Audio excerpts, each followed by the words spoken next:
हिंद साथियों, मैं अनिल कुमार फिर से अपने यूट्यूब चैनल में आप लोगों का स्वागत करता हूं। दोस्तों, आज के सेशन का जो मेरा टॉपिक है वो आपको हिस्ट्री क्वेश्चन बैंक सॉल्यूशन है, जिसमें हम लोग क्या करेंगे कि आपको 2019 में जो आपको हिस्ट्री का जो एग्जाम हुआ था बिहार बोर्ड का, ठीक है ना, उसमें जो आपको प्रश्न पूछे गए थे उसी प्रश्न का हम लोग यहाँ पे क्या करेंगे कि आपको एनालिसिस करेंगे। तो इससे पहले भी आपको 2023, 2022, 2000 आपको 21 और 2020 का जो आपको सोल्यूशन है वो आपको हो चुके हैं। अगर आप उसे नहीं देखे हैं तो हमारे चैनल के प्लेलिस्ट में जाकर आप उसे जरूर देख लेंगे। तो चलिए साथियों, आज के सेशन को शुरू करते हैं। तो देखिए, तो आज के सेशन का जो हमारा पहला प्रश्न है वो क्या कह रहा है, देखिए कि सिंधु घाटी के निवासियों को किस धातु का ज्ञान जो था वो आपको नहीं था। यही प्रश्न आपसे पूछा जा रहा है। तो साथियों, सिंधु घाटी सभ्यता के निवासियों को जो था वो आपको लोहा धातु का ज्ञान जो था वो आपको नहीं था। ये लोग जो थे आपको कांस्य से क्या थे कि आपको परिचित थे, मतलब कि तांबा और टीन से मिले हुए आपको क्या कि धातु का प्रयोग करते थे। ऐसा जो है सिंधु घाटी सभ्यता के स्थलों की खुदाई से जो है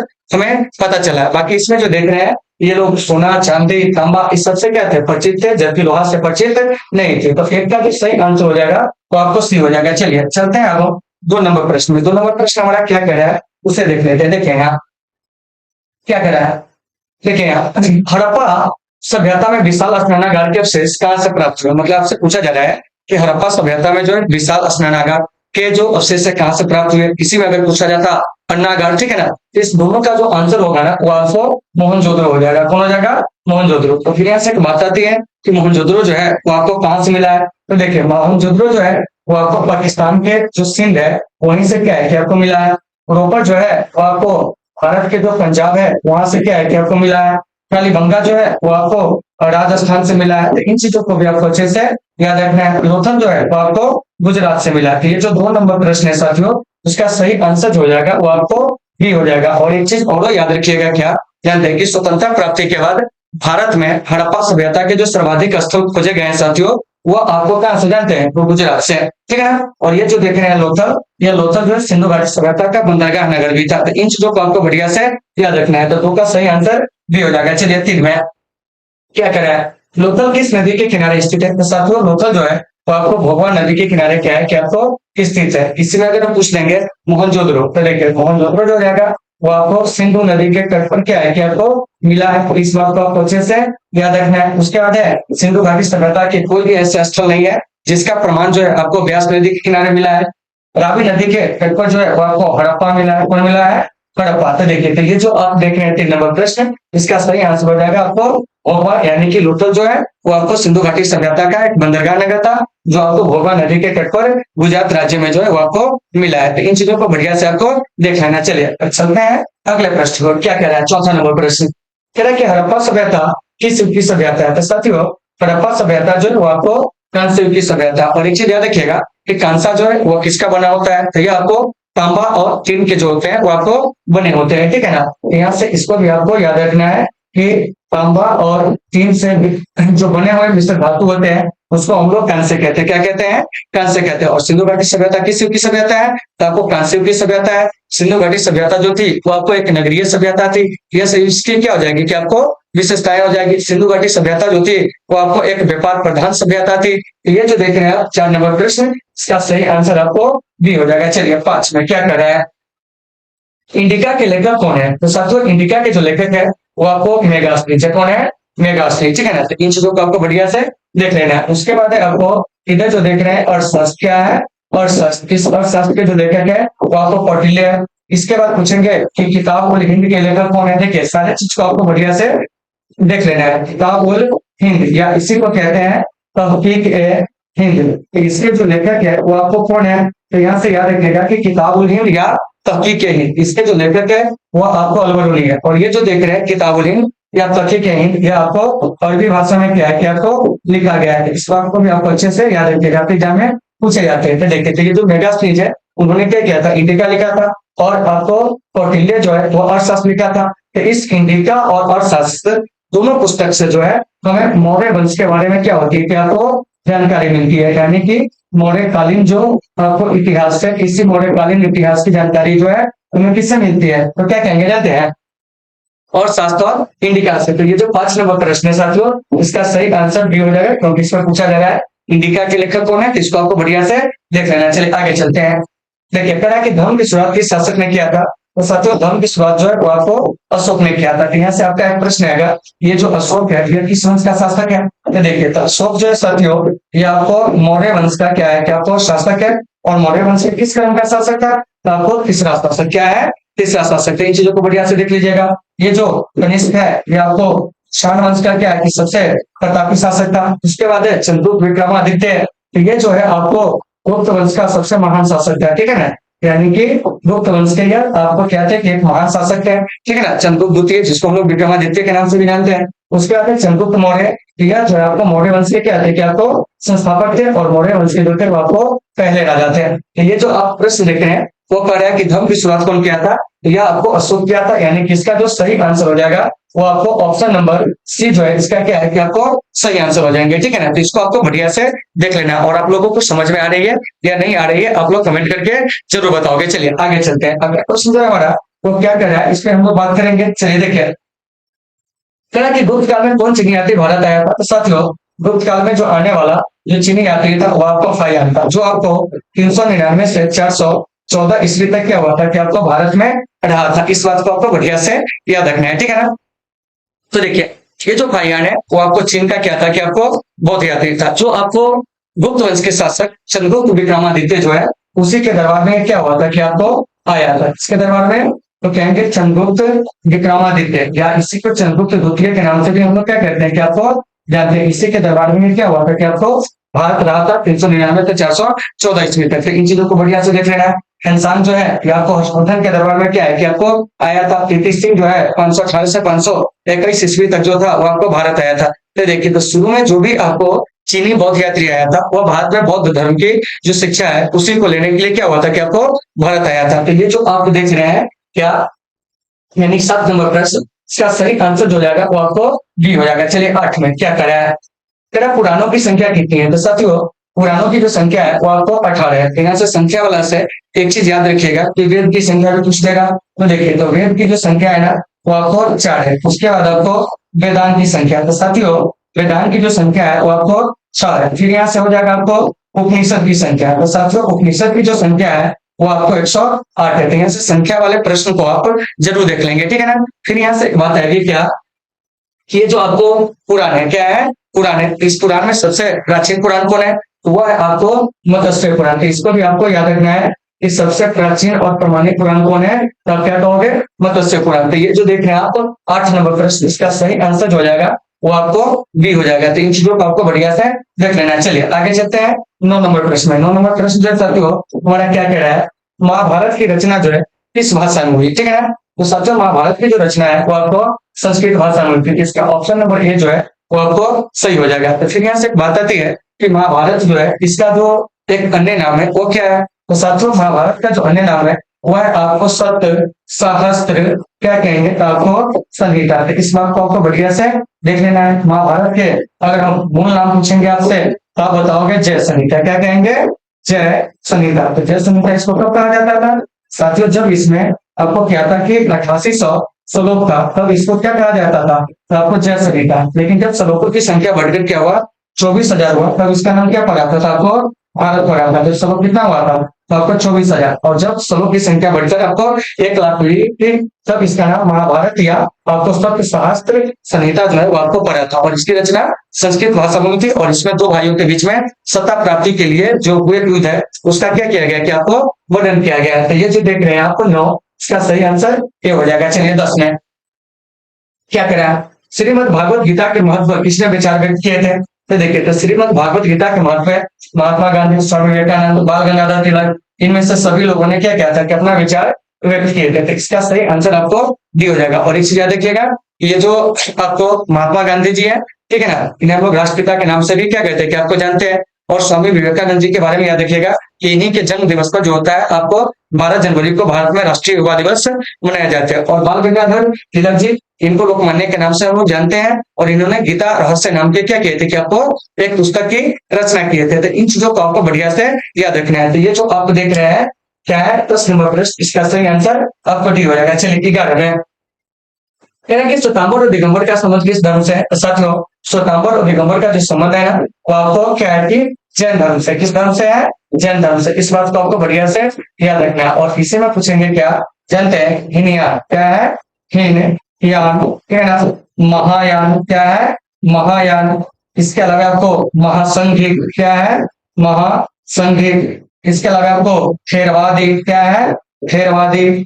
इसके अलावा आपको वज्रयान क्या है, वज्रयान, ठीक है ना। इस सबका जो संबंध है वो आपको किस धर्म से है, तो आप क्या कहोगे, बौद्ध धर्म से। किससे है, बौद्ध धर्म से। ये सब बौद्ध धर्म के क्या है कि आपको संप्रदाय था। आपके एग्जाम में जैसे प्रश्न आएगा आप उसको देख लीजिएगा। तो ये जो देख रहे हैं आप 11 नंबर प्रश्न, इसका सही आंसर क्या हो जाएगा, तो वो आपको ए हो जाएगा। तो इसको आपको बढ़िया से देख लेना। चलिए आगे चलते हैं।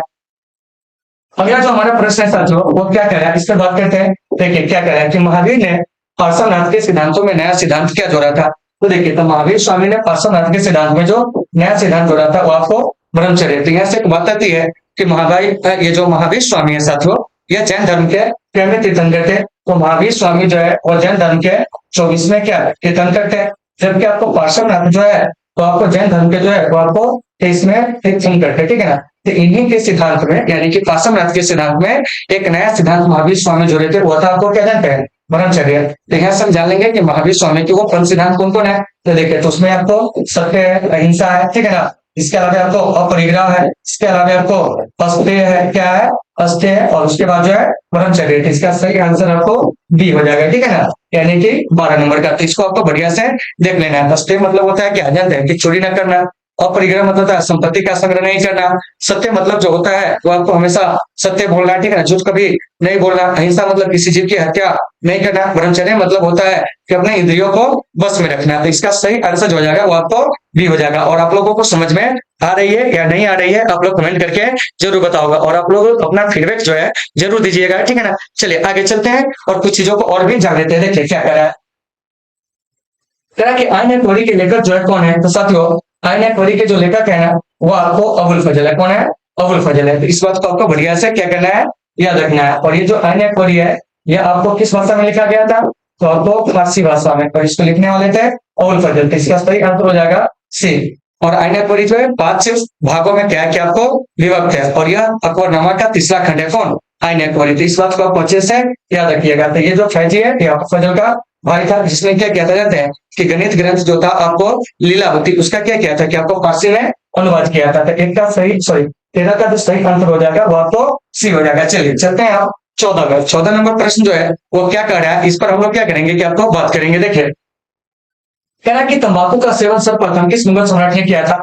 तो साथियों तंबाकू का सेवन जो है सर्वप्रथम वह आपको अकबर ने किया था 1604 में, ठीक है ना, हुक्का के रूप में। इस बात को याद रखिएगा। इसका सही आंसर क्या हो जाएगा। फिर यहाँ से एक बात आएगी कि तंबाकू पर प्रतिबंध किसने लगाया था।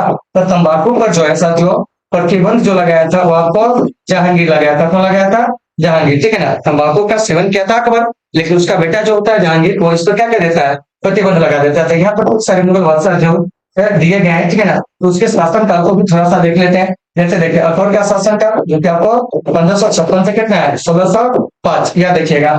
बाबर का शासनकाल 1526 से 1500 कितना हो जाएगा, तो आपको 30। जहांगीर का शासनकाल 1605 से 1627। फिर आपको शाहजहां का शासनकाल 1627 से 1658। तो इन चीजों को भी आपको बढ़िया से क्या करना है, देख लेना है। तो उम्मीद है कि आपको ये सारी चीज समझ में आ गए होंगे। चलिए अब हम चलते हैं अगले प्रश्न को, लेकिन उससे पहले इसके आंसर आपको ए हो जाएंगे, ठीक है ना। चलिए नेक्स्ट देख लेते हैं क्या कर रहा है, ठीक है ना। देखिए यहाँ कह रहा है कि अकबर ने टोडरमल को दीवाने अशरफ कब नियुक्त किया था। दीवाने अशरफ का मतलब होता है भूमि विभाग का अध्यक्ष। तो अकबर ने टोडरमल को दीवाने अशरफ जो नियुक्त किया था ना साथियों वो आपको 1582 ईस्वी में। इसका सही आंसर क्या हो जाएगा, आपको ये हो जाएगा, ठीक है ना। उसके बाद है अकबर 1585 में क्या करता है कि राजधानी फतेहपुर सीकरी से परिवर्तित करके जो है वो आपको लाहौर लाता है। तो इस ईयर को भी आपको अच्छे से याद रखना है। 1583 में अकबर जो है इलाही संवत को क्या करता है कि आपको शुरू करता है। तो इन सभी चीजों को आपको बढ़िया से देख लेना है। लेकिन इस प्रश्न का जो सही आंसर हो जाएगा वो आपको ए हो जाएगा 15 का। चलिए 16 में क्या कि भारत का प्रथम मुगल शासक कौन था। तो साथियों भारत का जो प्रथम मुगल शासक था वो आपको बाबर था। कौन था, बाबर था। तो ऑप्शन नंबर ए इसका सही हो जाएगा, ठीक है ना। और इसी में एक ऑप्शन और दे दीजिए, थोड़ा सा ज्यादा अच्छा लगेगा। वो हो जाएगा आपको बहादुर शाह जफर एक दे देते हैं क्या, तो यहाँ से प्रश्न जो है आपके लिए बन जाएंगे। तो देखिए जो बहादुर शाह जफर है ना यह आपको अंतिम मुगल शासक था। क्या था, अंतिम मुगल शासक। आप प्रथम मुगल शासक कहेंगे तो कौन हो जाएगा, बाबर हो जाएगा। तो इन चीजों को आपको बढ़िया से याद रखना है, ठीक है ना। तो ये जो 16 नंबर प्रश्न है इसका सही आंसर ए हो गया। चलिए 17 में, फतेहपुर सीकरी को किसने राजधानी बनाया? यानी कि यहाँ से पूछा जा रहा है आपसे कि फतेहपुर जो सीकरी है उसको राजधानी कौन बनाया था? तो साथियों फतेहपुर सीकरी को जो राजधानी बनाया था 1571 में, ठीक है ना, वो आपको अकबर बनाया था। कौन बनाया था? अकबर। तो इन चीजों को आपको बढ़िया से देख लेना। और अकबर कई सारी राजधानियों को क्या कहते हैं कि आपको परिवर्तित किए थे। देखिए इधर जो बाबर है तो बाबर का शासनकाल 1526 से कितना है? तो आपको 1530 है। उसके बाद है अकबर, इसका शासनकाल 1556 से 1600 कितना है? तो आपको 5 है। जहांगीर का शासनकाल अभी बताया थे 1605 से 1627 है। उसके बाद शाहजहां का 1627 से कितना है? तो 1658 है। तो इन चीजों को आपको बढ़िया से देख लेना है। और थोड़ा बहुत और भी चीज याद रख सकते हैं कि शाहजहां के काल में स्थापत्य कला का काफी ज्यादा क्या हुआ था कि आपको विकास हुआ था। जहांगीर के समय चित्रकला का काफी ज्यादा विकास हुआ था।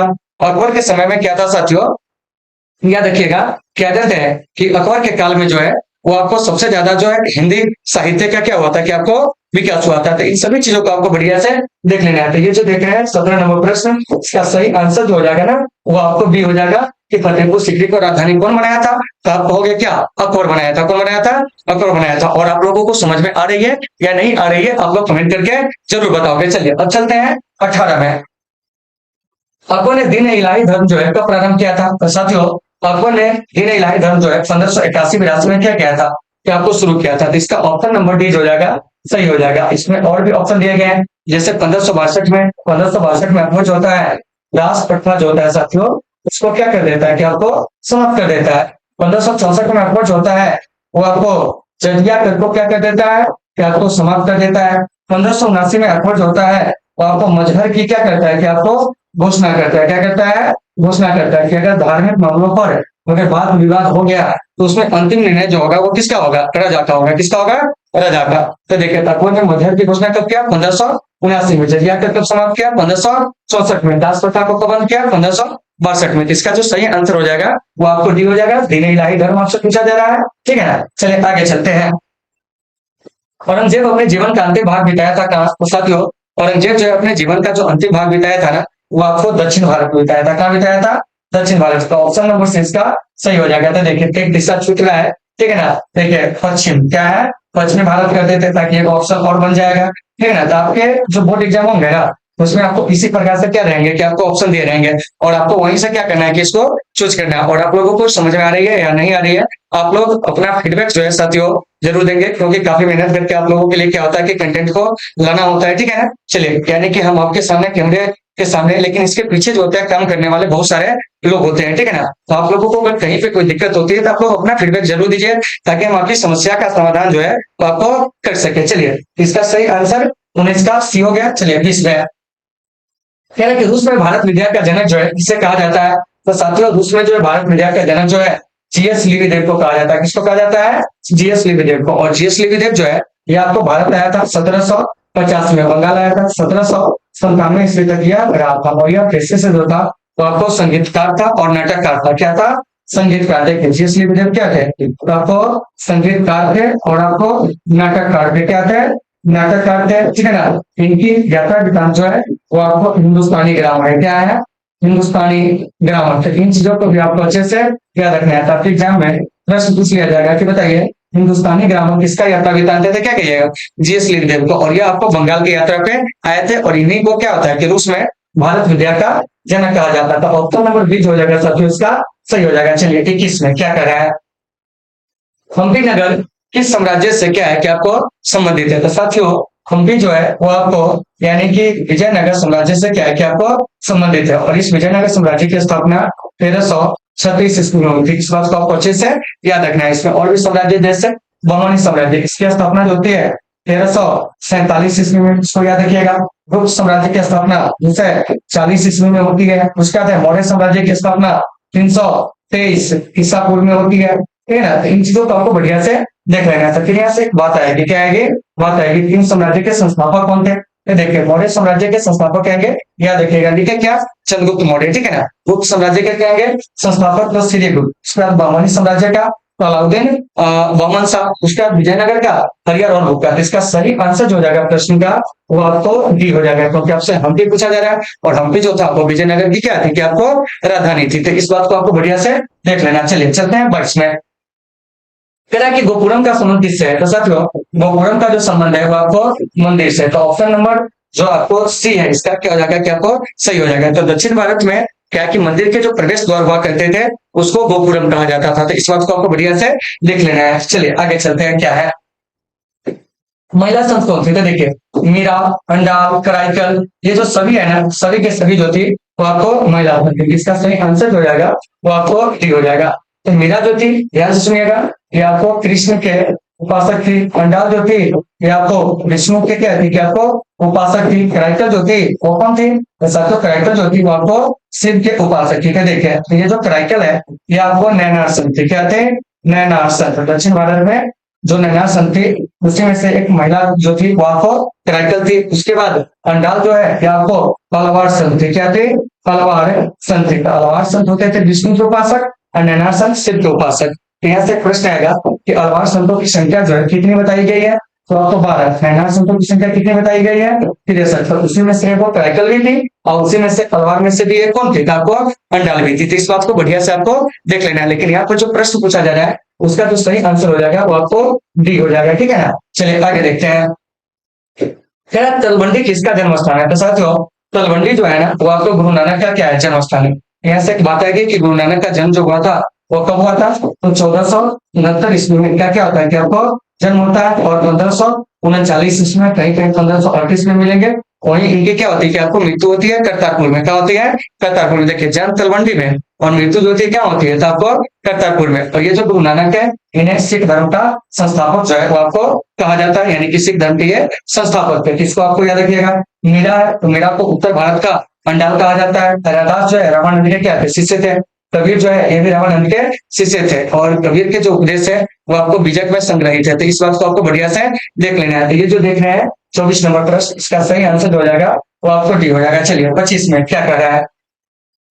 कह रहा है कि निजामुद्दीन औलिया किस सूफी सिलसिले से संबंधित है? तो साथियों निजामुद्दीन औलिया जो है वो आपको क्या है कि आपको इसमें ऑप्शन ही नहीं दिया गया है। निजामुद्दीन औलिया जो है वो आपको चिश्ती सिलसिला से क्या है कि आपको संबंधित है। तो यहाँ पर हो जाएगा चिश्ती सिलसिला। क्या हो जाएगा? चिश्ती सिलसिला। इसी से संबंधित है कौन जानते हैं? तो आपको निजामुद्दीन औलिया। तो ऑप्शन नंबर डी इसका कर लीजिए तो वो आपको सही हो जाएगा। इसमें से कुछ चीज जो है वो आपको ऑप्शन में देना वो मतलब छूट गया था। ठीक है ना। तो आप इसे देख लीजिएगा। और निजामुद्दीन औलिया ने ही गयासुद्दीन तुगलक को कहा था कि दिल्ली अभी क्या है? दूर है। और निजामुद्दीन औलिया ऐसे सूफी संत थे जो दिल्ली के 7 सुल्तानों के शासन को क्या कहते थे कि आपको देखे हुए थे। तो साथियों इन सभी चीजों को आपको बढ़िया से क्या करना है कि आपको याद रखना है। और आप लोगों को समझ में आ रही है या नहीं आ रही है आप लोग कमेंट करके जरूर बताओगे। चलिए आगे देखते हैं क्या कर रहा है।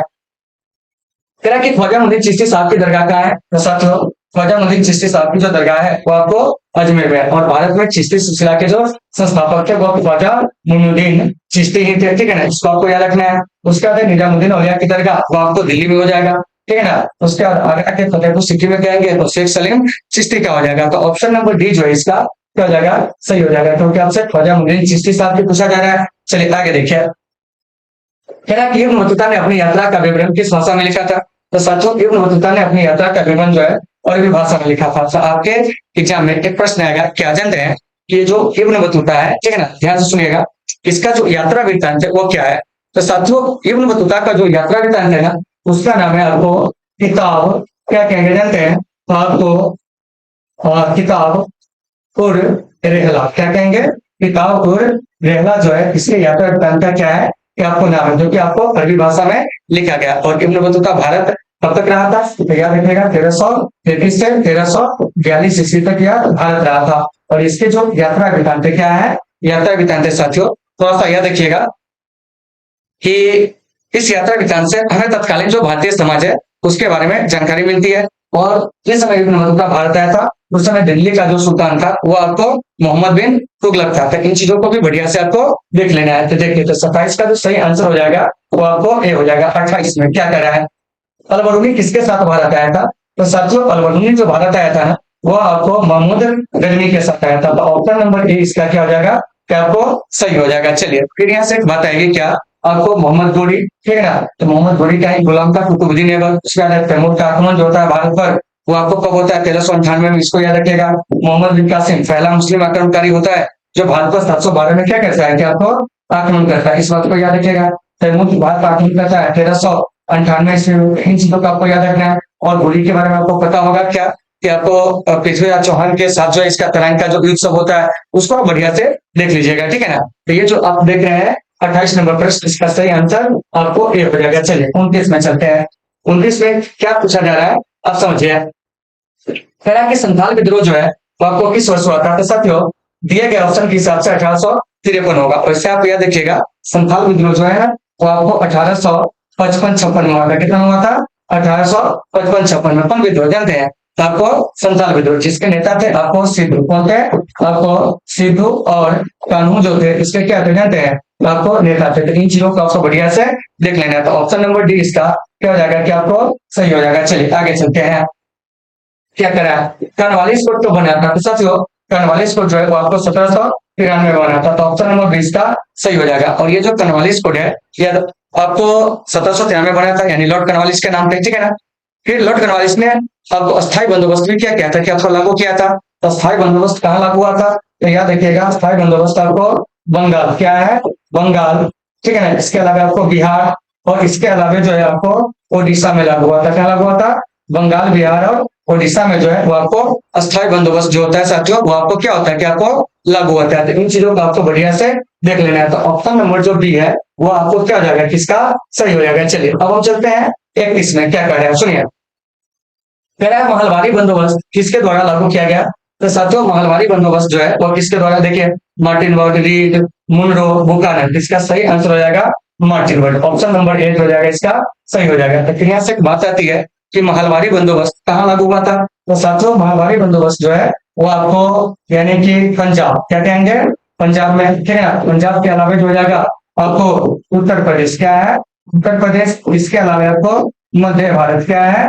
मध्य भारत। यहीं पर क्या हुआ था कि आपको लागू हुआ था, क्या कहते हैं? तो आपको महलवारी बंदोबस्त। और ये जो महलवारी बंदोबस्त है ये आपको कुल औपनिवेशिक भूमि के जो थे वो आपको कितने प्रतिशत हिस्सा पे जानते हैं। तो आपको यानी कि क्या कहते हैं कि आपको 30% जो हिस्सा होता है उस पर यह क्या होता है कि आपको लागू होता है। उसको आपको बढ़िया से देख लेना। बाकी इधर जो रीड है और मुंडो है तो यह जो थे आपको क्या जानते हैं कि ये जो रैयतवाड़ी व्यवस्था है उसके क्या थे, जनक थे। लेकिन महलवारी व्यवस्था के कहेंगे तो आपको मार्टिन वर्ड। तो ऑप्शन नंबर ए इसका सही हो जाएगा। और लागू कहाँ हुआ था तो देख लीजिए पंजाब, उत्तर प्रदेश और मध्य भारत में, ठीक है ना। आगे चलते हैं।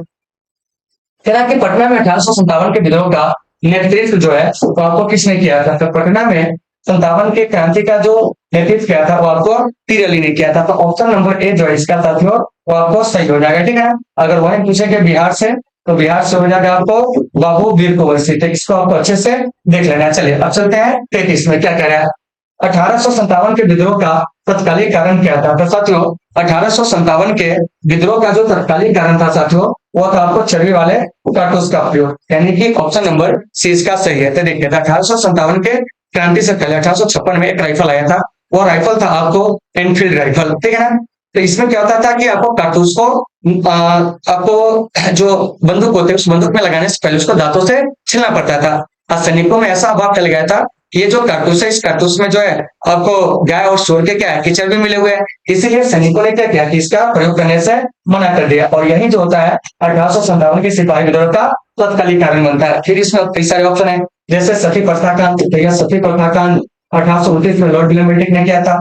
व्यक्तिगत का जो सिद्धांत है वो आपको 1848 से 1856 के बीच जो है वो आपको लॉर्ड डलहौजी के द्वारा जो था राज्य हड़प नीति किया गया था। तो इस सबको आपको बढ़िया से देख लेना है, ठीक है ना। राज्य हड़प नीति जो है शुरू हुई 1848 में और सबसे पहले सतारा को हड़पा जाता है और 1856 में अवध को कुशासन का आरोप लगाकर क्या कर लिया जाता है, हड़प लिया जाता है, ठीक है ना। तो इस बात को आपको बढ़िया से देख लेना है। तो ये जो देख रहे हैं 33 नंबर प्रश्न, इसका सही आंसर सी हो जाएगा। चलिए 34 में द ग्रेट रिवोल्ट नामक पुस्तक के लेखक कौन है। तो यह है आपको अशोक मेहता। और यह जो पुस्तक है 1857 के सिपाही विद्रोह पर क्या है कि आपको आधारित है। तो ऑप्शन नंबर बी हो जाएगा इसका क्या हो जाएगा कि आपको सही हो जाएगा। चलिए आगे क्या करें। पुर्तगालियों ने गोवा पर कब अधिकार किया था। तो साथियों पुर्तगालियों ने गोवा पर जो अधिकार किया था वो आपको 1510 में किया था। तो इस बात को आपको अच्छे से याद रखना है। और ये जो पुर्तगाली होता है ना यह गोवा को छोड़ता कब है यह जान लीजिए। तो पुर्तगाली जो है आजादी के बाद गोवा को 1961 ईस्वी में क्या किया था कि आपको छोड़ा था। तो अगर आपसे क्वेश्चन पूछा जाए कि बताइए कि पुर्तगालियों से गोवा को कब मुक्त करा लिया गया तो क्या कहेंगे 1961 में। अब पुर्तगाली जो इस पर अधिकार कब कर लेता है तो 1510 में। तो इन चीजों को आपको बढ़िया से देख लेना। तो ऑप्शन नंबर सी इसका सही हो जाएगा। आगे देखिए, है कि भारत में आने वाला प्रथम पुर्तगाली कौन थे? तो वह था आपको वास्को डी गामा, जो कि आपको 17 मई 1498 को केरल के कालीकट नामक जो तट होता है वहीं पर क्या होता है, पहुंचता है, जहां इसका भव्य स्वागत जो होता है राजा जमोरिन करता है। और ये जो वास्को डी गामा है साथियों, ये आपको कहाँ का रहता है जानते हैं? तो आपको पुर्तगाल देश से संबंध था और यही का नाविक होता है। क्या होता है? नाविक होता है। तो इस बात को अच्छे से याद रखिएगा, ठीक है ना। और वास्को डी गामा ने क्या किया था कि यूरोप से भारत आने के लिए जो समुद्री मार्ग है उसकी क्या की थी, कि आपको खोज की थी। तो ऑप्शन नंबर सी इसका क्या हो जाएगा, कि आपको सही हो जाएगा, ठीक है ना। चलिए अब चलते हैं आगे। सात द्वीपों का नगर किसे कहा जाता है? तो साथियों, सात द्वीपों का जो नगर है वो आपको मुंबई को कहा जाता है, या सात टापुओं का नगर भी इसे क्या होता है, क्या आपको कहा जाता है। और मुंबई जो है हमारा एक शहर है जो आपको अरब सागर के तट पर क्या है, क्या आपको स्थित है, ठीक है ना। तो इसको आपको याद रखिएगा। एक ऑप्शन और दे दीजिए, ज्यादा अच्छा रहेगा। बेंगलुरु, बेंगलुरु को हम लोग भारत का सिलिकन वैली कहते हैं। क्या कहते हैं? सिलिकन वैली, ठीक है ना। कोलकाता को डायमंड हार्बर कहते हैं। और गोवा जो है भारत का एकमात्र राज्य ऐसा है जहां पर आपको यूनिफॉर्म सिविल कोड जो है वो आपको लागू है, यानी कि समान नागरिक संहिता लागू है। तो ऑप्शन नंबर सी इसका क्या हो जाएगा, कि आपको सही हो जाएगा। और आप लोगों को समझ में आ रही है या नहीं आ रही है, यह आपको बताना है, ठीक है ना। चलिए आप लोग कमेंट करके जरूर बताइएगा, ठीक है ना। क्योंकि जब तक आप कमेंट नहीं करोगे, जब तक मुझे अपने कमी के बारे में एहसास नहीं होगा, ठीक है ना, क्योंकि हम तो विद्वान व्यक्ति है नहीं, बस हम आप लोगों के क्या है कि एक सहयोगी है, ठीक है ना। तो आप जरूर अपना कमेंट कीजिए, जहां दिक्कत होगा हम उसको सुधारने का प्रयास करेंगे, ठीक है ना। चलिए आइए आगे चलते हैं। कह रहा है कि फोर्ट विलियम किस शहर में? तो देखो बाबू, फोर्ट विलियम जो है वो आपको कोलकाता में, कहा है कोलकाता में। और यह आपको विलियम तृतीय के नाम पर इसका नामकरण किया गया है। फोर्ट विलियम जो कि 1781 में बनकर क्या हुआ था, कि आपको तैयार हुआ था। और फोर्ट विलियम के जो आपको निर्माण का श्रेय दिया जाता है रॉबर्ट क्लाइव को। किसको दिया जाता है? रॉबर्ट क्लाइव को, ठीक है। फोर्ट विलियम है कहा? तो आपको कोलकाता में, यह अंग्रेजों की किलेबंद बस्ती थी। तो ऑप्शन नंबर डी इसका क्या हो जाएगा, सही हो जाएगा, ठीक है ना। इस बात को आपको अच्छे से याद रखना है। मुंबई में कहेंगे गेटवे ऑफ इंडिया, मद्रास में कहेंगे आपको फोर्ट सेंट जॉर्ज, ठीक है ना। इसके बाद दिल्ली में कहेंगे आपको इंडिया गेट। तो इस सबको आपको अच्छे से याद रखना है। तो ऑप्शन नंबर डी इसका सही है। आगे चलते हैं। देखिए क्या कि गेटवे ऑफ इंडिया किस शैली में बना हुआ है? तो साथियों गेटवे ऑफ इंडिया जो है वो आपको क्या जानते हैं, इंडो सारासेनिक शैली में जो है वो आपको बना हुआ है। तो इसका जो आपको सही आंसर हो जाएगा वो आपको डी हो जाएगा। इसमें भी एक ऑप्शन जो है छूट गया है, नव शास्त्रीय शैली। क्या छूट गया है? नव शास्त्रीय, क्या है? नव शास्त्रीय शैली। तो इन चीजों को भी साथियों आपको बढ़िया से देख लेना है, ठीक है ना। तो ऑप्शन नंबर जो बी है इसका क्या हो जाएगा, कि सही आंसर हो जाएगा। तो देखिए आपसे क्या पूछा जा रहा है कि गेटवे ऑफ इंडिया की शैली का उदाहरण है, तो क्या कहिएगा? इंडो सारासेनिक शैली का। गेटवे ऑफ इंडिया की नींव कब पड़ती है? यह आपको 1911 ईस्वी में इसकी क्या होती है, क्या नींव पड़ती है। और 1931 ईस्वी में यह बनकर क्या होता है, कि आपको तैयार होता है। सॉरी मतलब 1924 ईस्वी में, ठीक है ना। गेटवे ऑफ इंडिया 1911 में नींव पड़ा था, 1924 में बनकर तैयार हुआ था, ठीक है ना। इंडिया गेट पूछेंगे तो इंडिया गेट की नींव 1921 में पड़ता है, 1931 में बनकर तैयार होता है कौन? तो आपको इंडिया गेट, क्या कहेंगे?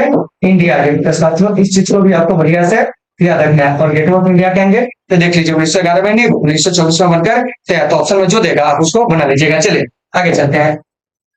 क्या महात्मा गांधी का जन्म कब हुआ था? तो साथियों महात्मा गांधी का जो जन्म हुआ था ना 2 अक्टूबर 1869 को गुजरात के पोरबंदर में। क्या हुआ था? गुजरात के पोरबंदर में। और महात्मा गांधी के जन्म दिवस को जो होता है संयुक्त राष्ट्र संघ के द्वारा अंतर्राष्ट्रीय अहिंसा दिवस के रूप में मनाया जाता है। तो ऑप्शन नंबर ए इसका क्या हो जाएगा, कि आपको सही हो जाएगा। चलिए आगे चलते हैं। तो है कि चंपारण सत्याग्रह का संबंध जो है वो आपको किस राज्य से, मतलब कि चंपारण सत्याग्रह जो है उसका संबंध किस राज्य से? तो कहेंगे बिहार। क्या है? बिहार। और चंपारण सत्याग्रह हुआ कब था? 1917 में। इसलिए हुआ था तो नील की खेती को मतलब चंपारण से समाप्त करने के लिए, यानी कि तिनकठिया व्यवस्था को समाप्त करने के लिए। तो ऑप्शन नंबर जो आपको डी है इसका सही हो जाएगा। और चंपारण सत्याग्रह किसके नेतृत्व में होता है साथियों? तो कहेंगे आपको महात्मा गांधी के नेतृत्व में होता है। तो इस सभी बात को आपको बढ़िया से लिख लेना। और आप लोगों को समझ में आ रही है या नहीं आ रही है, आप लोग जरूर जो है बताने का प्रयास करेंगे, ठीक है ना। चलिए आगे देखते हैं क्या है। असहयोग आंदोलन किस वर्ष हुआ था? तो साथियों असहयोग आंदोलन जो होता है 1920 में। और यह आंदोलन 1922 तक जो होता है वो आपको चलता है। फिर आपको 1930 में साथियों सविनय अवज्ञा आंदोलन होता है। कौन आंदोलन होता है? सविनय अवज्ञा आंदोलन जो है यह जो होता है कब? 1930 में। और 1930 में शुरू होता है, 1921 तक चलता है पहले टर्म में। फिर दूसरे टर्म में 1932 से 1934 तक चलता है कौन? आपको सविनय अवज्ञा आंदोलन। उसके बाद है भारत छोड़ो आंदोलन, 1942 से 1944 तक क्या होता है, क्या आपको चलता है। लेकिन आपका प्रश्न क्या पूछ रहा है, असहयोग आंदोलन। तो असहयोग आंदोलन जो साथियों 1920 में शुरू हुआ था। तो ऑप्शन नंबर डी इसका क्या हो जाएगा, क्या आपको सही हो जाएगा। तो जैसे पूछा जाएगा आप उसको ऐसे देख लीजिएगा, ठीक है ना। और भारत छोड़ो आंदोलन के दौरान ही गांधी जी क्या कहते हैं कि आपको एक नारा दिए थे, ठीक है ना, कौन, करो या मरो का। तो इन चीजों को भी बढ़िया से देख लेना। चलिए आगे चलते हैं। देखिए कह रहा है कि दिल्ली चलो का नारा कौन दिया था। तो देखिए दिल्ली चलो का नारा जो है सुभाष चंद्र बोस जी।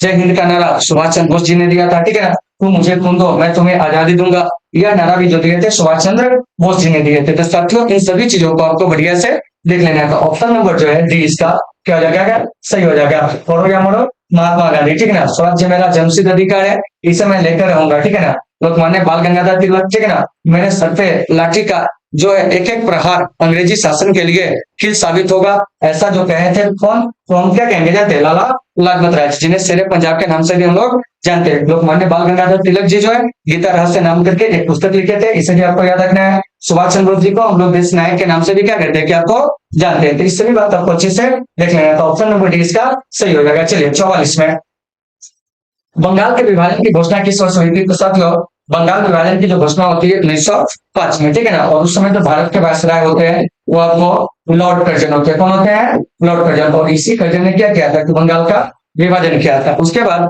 बंगाल विभाजन जो रद्द होता है वो आपको 1911 में। और इसमें जो भारत के वायसराय होते हैं लॉर्ड हार्डिंग होती है। कौन होते हैं, लॉर्ड हार्डिंग क्या कहेंगे तो आपको द्वितीय। तो साथियों इन चीजों को भी अच्छे से आपको देख लेना है। 1906 में मुस्लिम लीग की क्या होती है कि आपको स्थापना होती है। उसके बाद लॉर्ड कर्जन के समय में ही क्या होता है कि विश्वविद्यालय अधिनियम जो होता है वो आपको आता है। तो उससे भी आपको बढ़िया से देख लेना है। तो इसका ऑप्शन नंबर डी क्या हो जाएगा, सही हो जाएगा। चलिए आगे चलते हैं।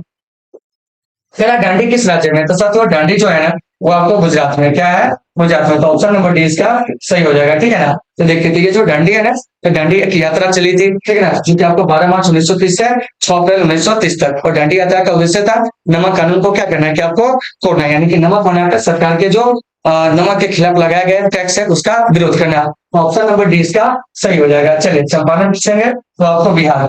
चलिए आगे देख लेते हैं।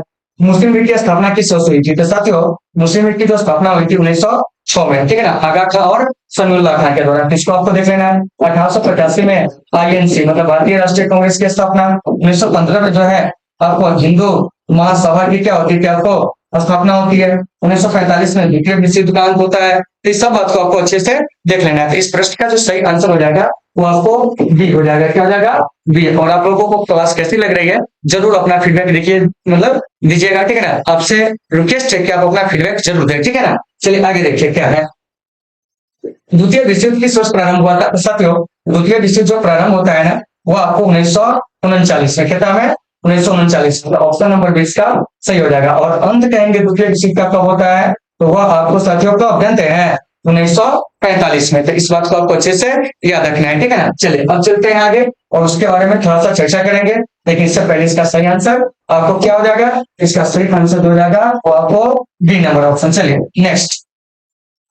कह कि पाकिस्तान सब किसने दिया था तो वो आपको कौन दिया था जानते हैं, तो चौधरी रहमत अली। कौन दिया था, चौधरी रहमत अली। कब दिए थे तो आपको 1933 में। इस बात को आपको अच्छे से याद रखना है, ठीक है ना। और ये कैम्ब्रिज विश्वविद्यालय में पढ़ने वाले क्या है कि आपको छात्र पंजाब प्रांत के लाहौर से, ठीक है ना। तो इसको आपको बढ़िया से देख लेना है। चलिए मोहम्मद अली जिन्ना जो कि आपको कहते हैं कि पाकिस्तान के स्वतंत्र होने के बाद पहले गवर्नर जनरल बने थे। लियाकत अली पाकिस्तान के पहले प्रधानमंत्री। मोहम्मद इकबाल सारे जहां से अच्छा हिंदुस्तान हमारा, ऐसा करके जो है वो आपको स्वतंत्रता आंदोलन के दौरान एक जो गीत है वो आपको दिए थे। इस सब बात को आपको अच्छे से याद रखना है। तो ऑप्शन नंबर 6 का क्या हो जाएगा कि आपको सही हो जाएगा। चलिए आगे चलते हैं क्या कर रहा है। कह रहा कि भारतीय संविधान के प्रारूप समिति के अध्यक्ष कौन थे। तो साथियों प्रारूप समिति के जो अध्यक्ष थे बाबा साहब भीमराव अम्बेडकर, ठीक है ना। तो ऑप्शन नंबर डी इसका सही हो जाएगा। सरदार पटेल कहेंगे तो प्रांतीय संविधान समिति के क्या थे, क्या आपको अध्यक्ष थे, ठीक है। इसके अलावा मौलिक अधिकार और जनजातियों बहिष्कृत क्षेत्र से संबंधित जो मामलों की जो सलाहकार समिति थी उसके भी अध्यक्ष सरदार पटेल थे। जवाहरलाल नेहरू संघीय आपको क्या है कि शक्ति समिति है, संघीय संविधान समिति है, उसके अध्यक्ष थे। डॉक्टर राजेंद्र प्रसाद संचालन समिति के क्या थे, क्या आपको अध्यक्ष थे। तो ऑप्शन नंबर डी इसका क्या है, सही हो जाएगा। और प्रारूप समिति में टोटल कितने सदस्य थे, तो वो आपको टोटल 7 सदस्य थे। तो इस बात को आपको अच्छे से क्या करना है कि आपको याद रखना है। तो उम्मीद है क्या कि आपको ये सारे चीज होंगे समझ में आ गए होंगे, ठीक है ना। और प्रारूप समिति में बाद में 2 सदस्य आते हैं, ठीक है ना, जिसका एक का नाम होता है एन माधव राव और एक का नाम होता है आपको टीटी कृष्णामाचारी। तो इनको भी आपको अच्छे से याद रखना है, लेकिन फिलहाल इतना जान लीजिए जो आपको बोला गया उसको आप लोग देख लीजिएगा अच्छे से, ठीक है ना। फिर पाकिस्तान का प्रथम प्रधानमंत्री कौन था?